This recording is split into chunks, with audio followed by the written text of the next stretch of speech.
বাবা ভাস্কর, আমরা তো তোমাদের সম্পর্কে কিছুই জানি না, তাই আশা করি আমার বা আচার্যদেবের প্রশ্নের উত্তর দিতে তোমার কোনো আপত্তি থাকবে না।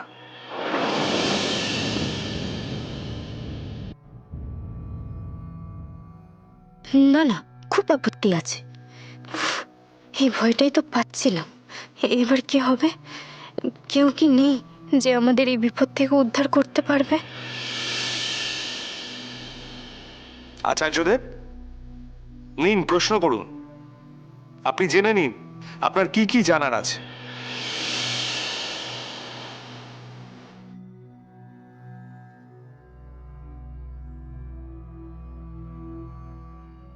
পুরো নাম? ভাস্কর পণ্ডিত দেবসম। গোত্র?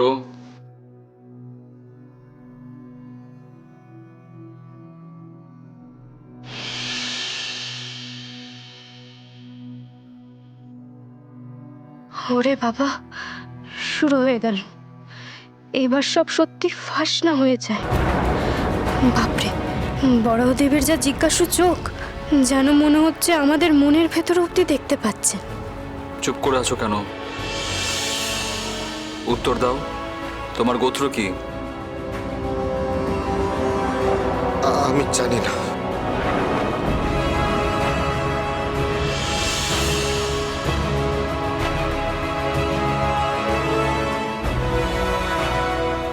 জানো না মানে? তোমার গোত্র তুমি জানো না? কেমন ব্রাহ্মণ বংশের সন্তান তুমি? তোমাদের বংশের প্রবর কে? প্রবর মানে আশা করি জানো। বংশের প্রবর্তনকারী পূর্বপুরুষ। কে তিনি? তার নাম কি? তার পরিচয় কি?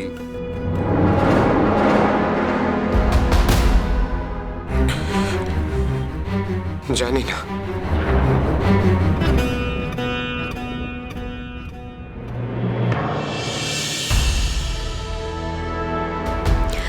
মিহির যেন ভয় না পায়। হে ঈশ্বর, তুমি যদি কোথাও থাকো, দেখো বড়দেবের প্রশ্নের সামনে ও যেন ঘাবড়ে না যায়। কোন বেদ বা উপবেদকে তোমরা আরাধ্য বলে মনে করো সেটা নিশ্চয়ই জানা আছে। জানা নেই তোমাদের কুলদেবতাকে, সেটাও জানা নেই। কি জানো তাহলে? বখাটে ছেলের মতন ভরা রাজসভায় এসে একজন কৃতি মানুষকে নিয়ে রসিকতা করা আর তার ভুল ধরা ছাড়া আর তো কিছুই জানো না মনে হচ্ছে। তোমার পিতা দেখছি তোমাকে কোনো শিক্ষাই দেয়নি। কি নাম তোমার পিতার?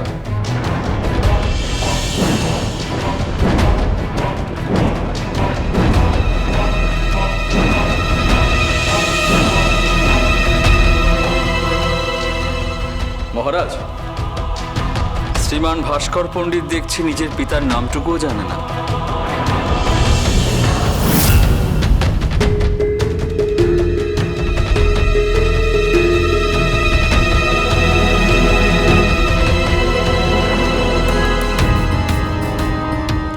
সীতা মায়ের মতো মিহিরকে নিয়ে পাতালে প্রবেশ করতে ইচ্ছে করছে।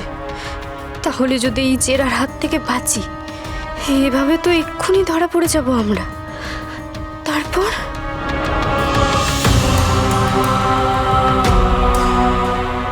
কি হলো ভাস্কর? আচার্য বরাহদেবের প্রশ্নের উত্তর দাও।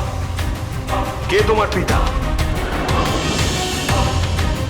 আমার ক্ষমা করবেন মহারাজ, কিন্তু এই প্রশ্নের উত্তর যে আমার জানা নেই।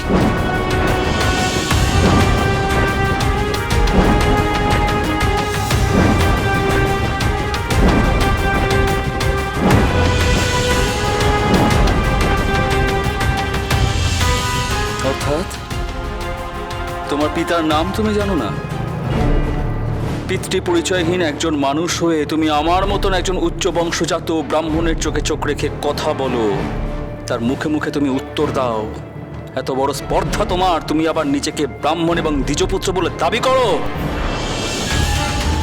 তোমার মতন মানুষদের কি বলে জানো তো? আমার মা কাঠুরানি, কাঠ কেটে কাঠ বেচে আমাদের পেট চলে। আর আমার পিতা ছি ছি ছি ছি ছি ছি।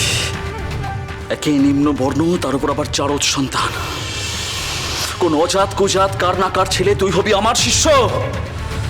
এত বড় আস্পর্ধা তোর? জননী জন্মভূমিশ্চ স্বর্গাদৌপি গরীয়সী,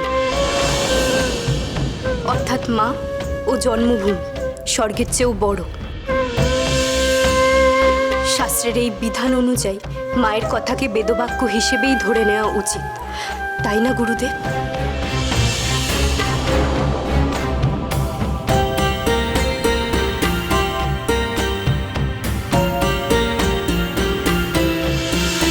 ব্রহ্মবৈবর্ত পুরাণ অনুযায়ী গণেশ ঠাকুর তার বাবা মাকে প্রদক্ষিণ করে বলেছিলেন, পিতামাতাকে প্রদক্ষিণ করলেই বিশ্ব ব্রহ্মাণ্ডকে প্রদক্ষিণ করা হয়ে যায়।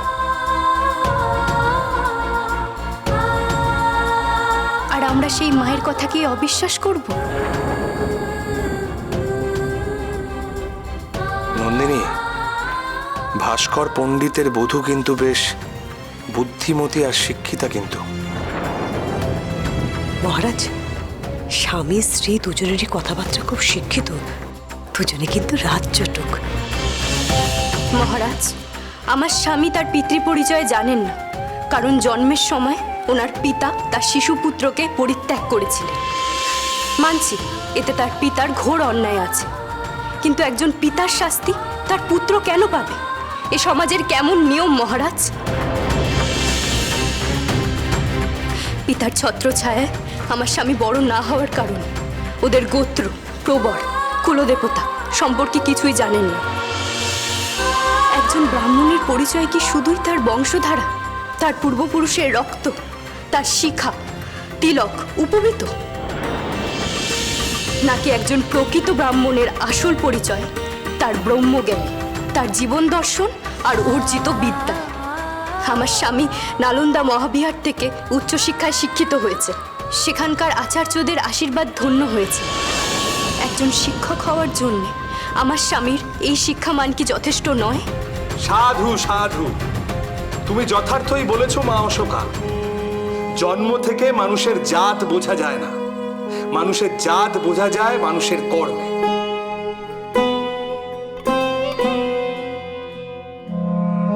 বাহ, ভারী সুন্দর কথা বলো তো তুমি, তাই না আচার্যদেব? হ্যাঁ মহারানী, ঠিক বলেছেন। এই দেবী অশোকা বেশ সাজিয়ে গুছিয়ে কথা বলতে পারে।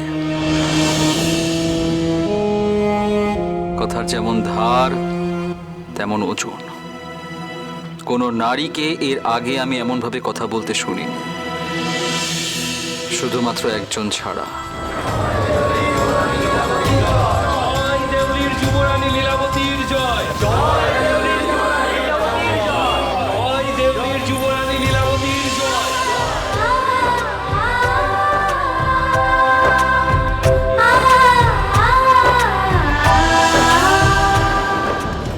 খনা খনা খনা খনা, ওরে খনা, কথার মারপ্যাচে কি কাণ্ড করলি দেখ তুই।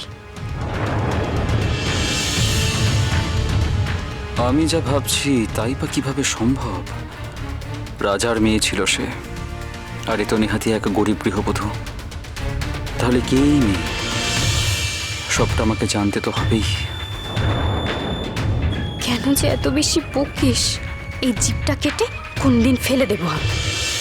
উফ, এবার ধরা পড়ে গেলে মনে তো হচ্ছে গুরু বরাহদেব আমাকে ধরেই ফেলবেন।